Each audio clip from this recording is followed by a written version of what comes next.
Hello there, we are looking today at sharpening a convex edge using the KME sharpening system. So the KME sharpening system is a fixed angle system, fixes an axis here that you can sort of lock in and set to a rough degree inclinations.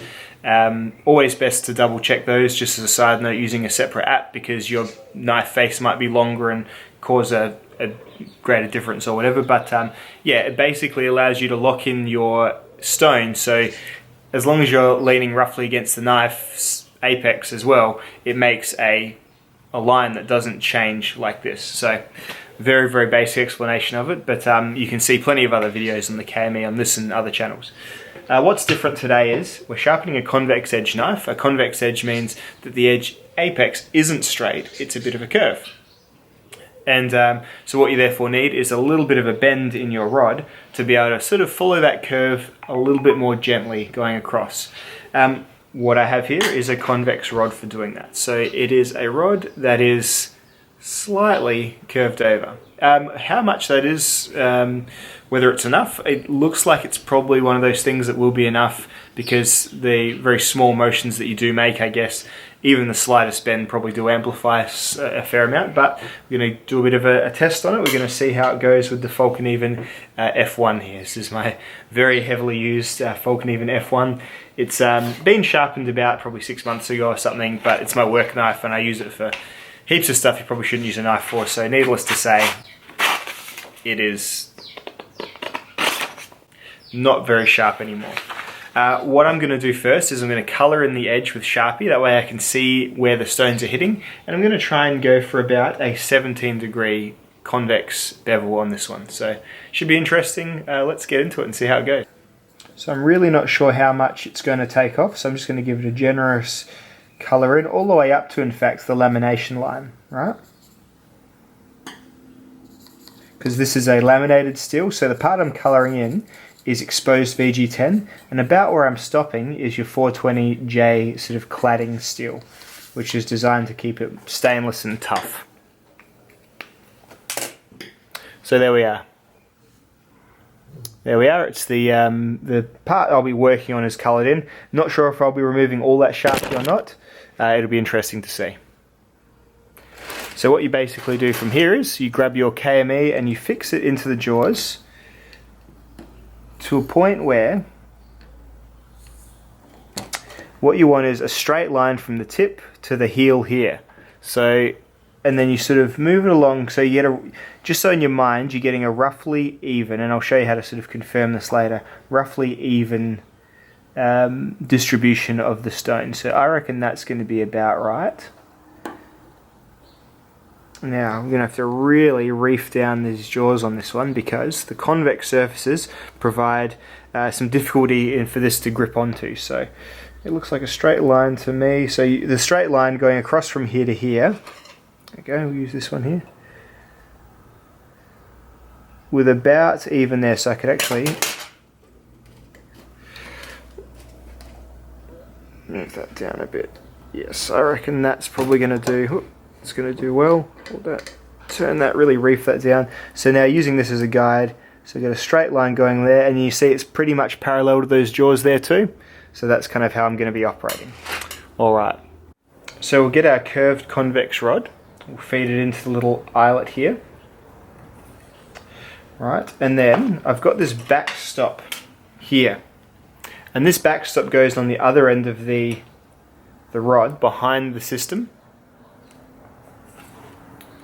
And you screw that in, so it hits here, and so you can't keep pulling the stone off the surface of the knife, so you can really sort of lock in an area of stone that you're going to be kind of going back and forth on. What I do need to make sure is that the convex part is kind of facing downwards rather than going side to side and going this way when I pull. So this may require just a little bit more attention than your standard KME sharpening. So this is your stone carrier. We'll attach this. And I'm going to start, given it's VG10, VG10 is not a particularly difficult steel, I'm just going to start with, I think, the 140 grit stone. Don't need to use the beast or anything super abrasive with it to get it reset. And once there's a stone in there, I'll be able to sort of double check my angle, because it's set currently on the lowest setting with the plate, the angle finder the right way. You can turn this upside down to get even lower angles, and I do often do that on my knives, but right now it's on the sort of the lowest standards. So this is the stone. This is the extra coarse 140 grit stone. It's a diamond sort of impregnated stone, and it's relatively rough even still, but it's a good starting stone for your non-powdered steels. For your powdered steels, your super steels, I've got a 100 grit stone that also works pretty well. And for the really difficult stuff, you've got the 50 grit beast stone, which is severely rough, but really does rip away that steel to get just basic edge shapes formed more than anything.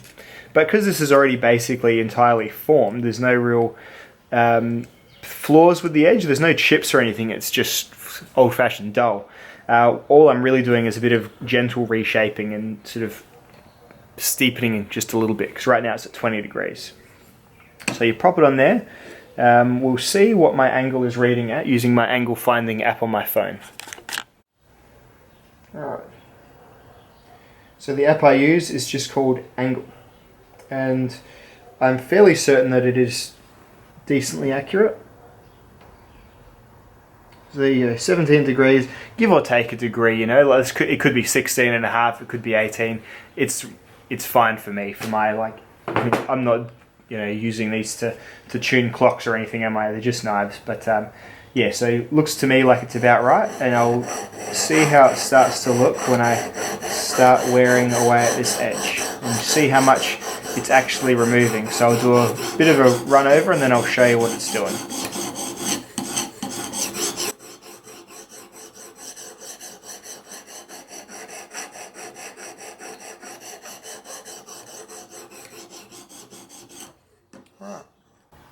It's interesting to be able to show you this.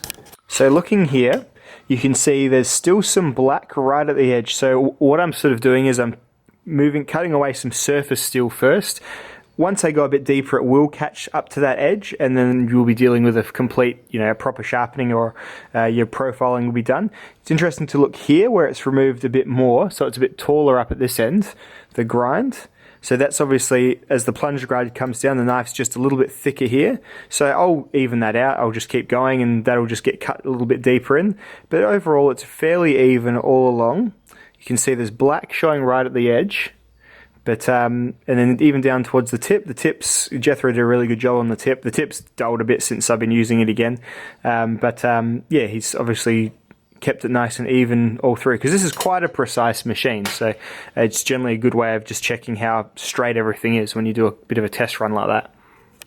So now I'm just going to work away for a little bit, just continually doing my sharpening motions, and I'll probably do a couple of minutes per side and see where I'm at with the 140 grit.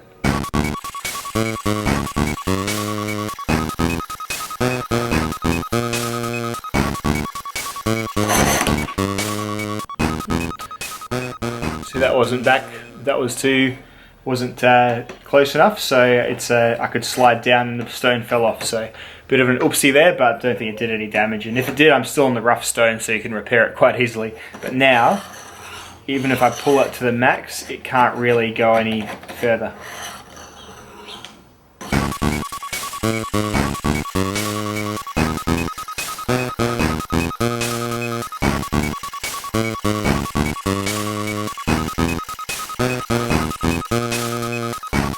So what I've got here now is the black is all gone from the very edge, and I can actually feel a slight burr that's on the other side, just a little bit. It's going to be different with Convex. The burr is going to be smaller in my experience, and you can sort of see some steel shavings just sort of hanging delicately off the edge there. So it means I've reached like the termination of where the knife blade doesn't exist anymore. So and it looks relatively straight. I think if I could do it again, I might have even tilted the knife down just a little bit, because I think this edge might be a bit thicker. It might be a bit thicker here than it's going to be here, but only by a very slight degree, so I'm not too bothered. Convexing, in my opinion, is never as neat and crisp as your standard V-grind like your V apexing. It's, you know, you're not going to have, there's going to be more to it, because especially if you're just using bench stones, that's really down to your fine motor skills. And even on this, it's just a little bit less precise, but it's still, as long as it gets that terminating edge and keeps on going, then it's absolutely fine. And that being said, sometimes people don't realize that the KME, it is fine to work up and down. It's only when you want to start deburring, or really at the end stages of polishing, that you don't want to use two-way strokes. And towards the end, then you start just doing your downwards. At least that's how I do it, I guess. You know what? If you do it a different way, then that's fine, but I think we'll both have sharp knives at the end of the day, so this is just how I'm sort of working through the process of using this convex rod. So now I'm happy with that side. It's got its 140 grit beginning edge on it. So now you just push in the button at the back of the KME and it swivels the knife blade around. Whoop. And now I'm just going to do the same thing on the other side. 140 grit.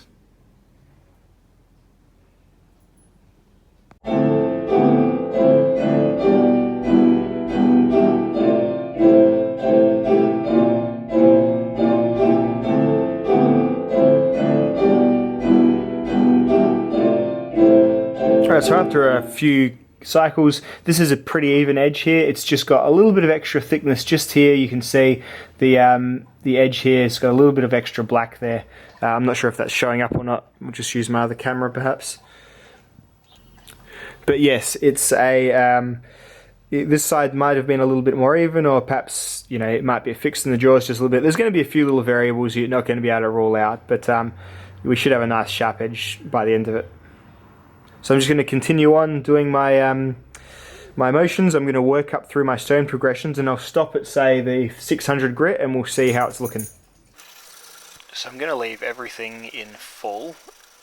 Just, I'll guess, say a couple of things so it's not super boring, and maybe I'll play some music later on.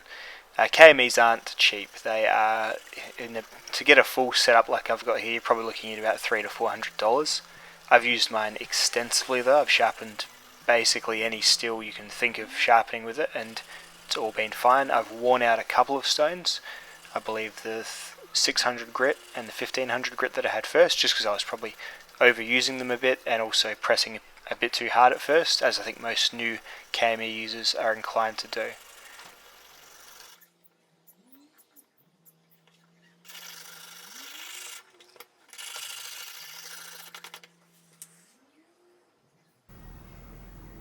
$140 grit.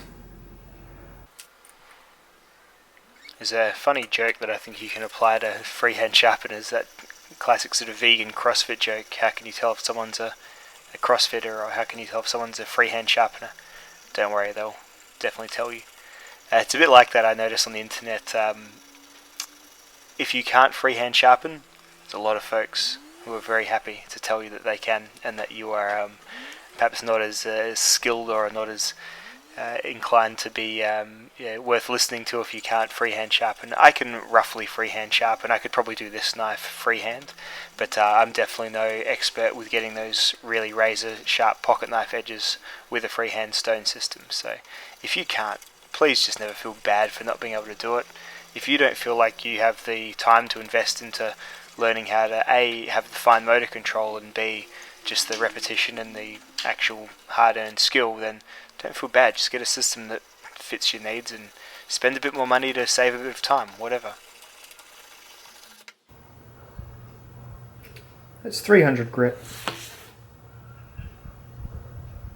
And this really bright little silver line you can see is the burr, and you can feel it. When you pull back on it this way, you can feel it snagging over the edge there. The KME system to me does feel a bit like a really souped up version of the old Lansky system I used to use. You can get a lot more precision, the stones are bigger, and it just gets everything done a little bit faster, but there's absolutely nothing wrong with the Lansky system if that's all you can afford at the moment. I could get really, really good edges on the old Lansky system that I used to use, so it's really one of those things. As long as you've got a sharpening system that you get good at, then you'll be a just fine knife guy. Don't get too bored into the hype and into the know-it-alls out there. And that's 600 grit. So I'm at 600 now. I'm playing a bit of bird tennis side by side. So I'll be moving into the polishing phase now. So starting off with a 1500 stone, and then I'll be using the KME kangaroo strops with some CBN diamond abrasive liquids on them. So should be pretty cool. And by cool, I mean incredibly nerdy. One thing that the angled systems like this will do to you is they'll fatigue you just a little bit. Like, I wouldn't want to use this all day every day as my main source of income or anything like that. You do get a bit of a RSI type fatigue going on, because this truly does just have, you know, one way. You could probably switch hands, but if you're a dominant handed person like I am, you might even find it feels a bit awkward to do it with your left. So it's just something you might need to think about. And really, as an end user, are you really sharpening that many knives? I'm just an unusual case because of my steel testing that I do. But now that I'm winding that back a bit, I'll probably just be using this for my own knives and just to keep my nice sort of sharp edges that I like on there.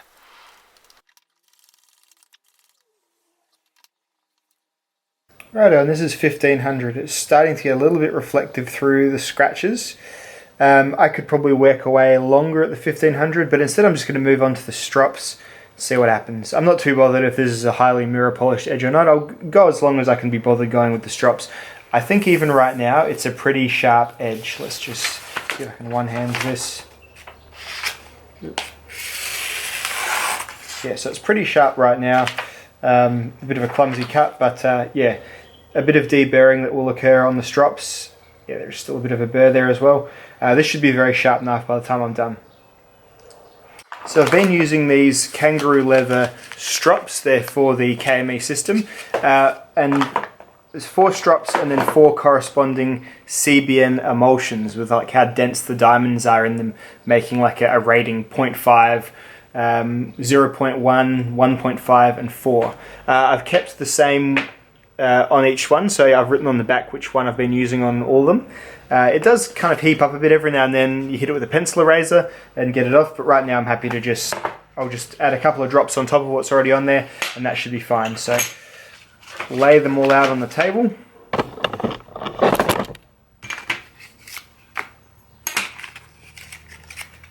So 0.5, 0.1, 4 in order of thickness, and 1.5, and then you get your little emulsions and just a couple of drops on each. So 4,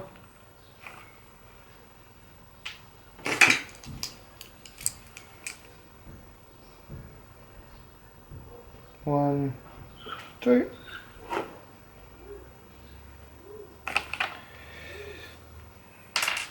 1.5,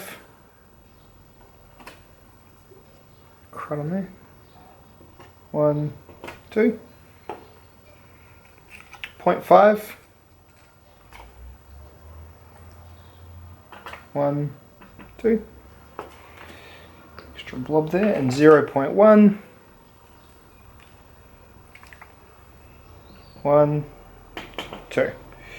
And to avoid cross-contamination, I'll use a different finger for each one. So the 0.4, just a bit of a smear across like that. You let it dry for a minute.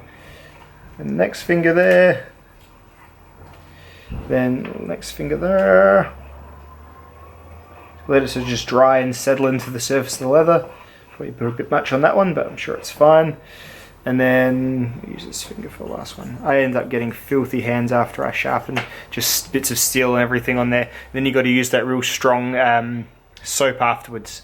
Nasty stuff. But anyway, we'll let these dry for a couple of minutes, put them into our carrier, and you really just keep doing the same thing, although downward strokes only. Right, so starting with the 0.4. Downward strokes only. And I usually just do this until I'm sick of doing it. You can really start to see a polish come pretty quickly.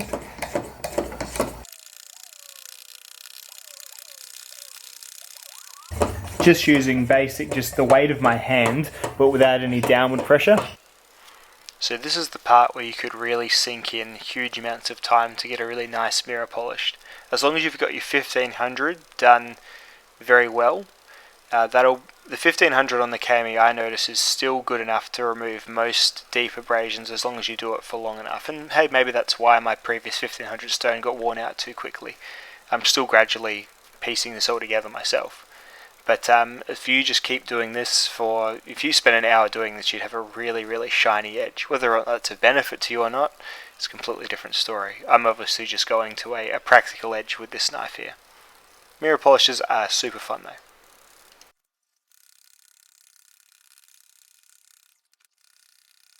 Alrighty, so that's where I'll stop. It is reflective but not completely mirrored. And that's fine for this knife here. I'll just wipe the schmutz off on my pants. As in like the little tiny bits of leather and steel grits still on it.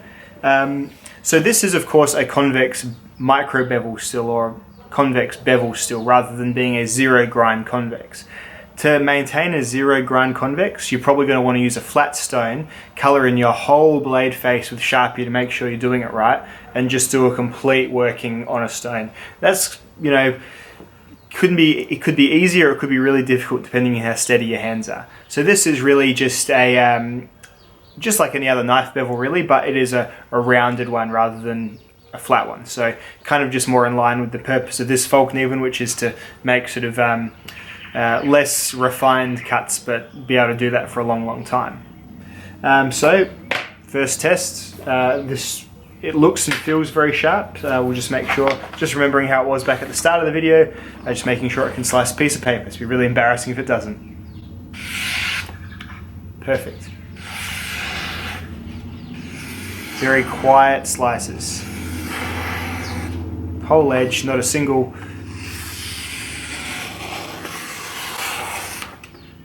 weak spot or catch spot or anything like that. Really nice edge, about, you know, what you'd want for a knife of this intended purpose. You can get much sharper edges. I could have gone way up on the polish, but it's definitely as good as you'd ever need on a Fallkniven F1, I would say. Let's see.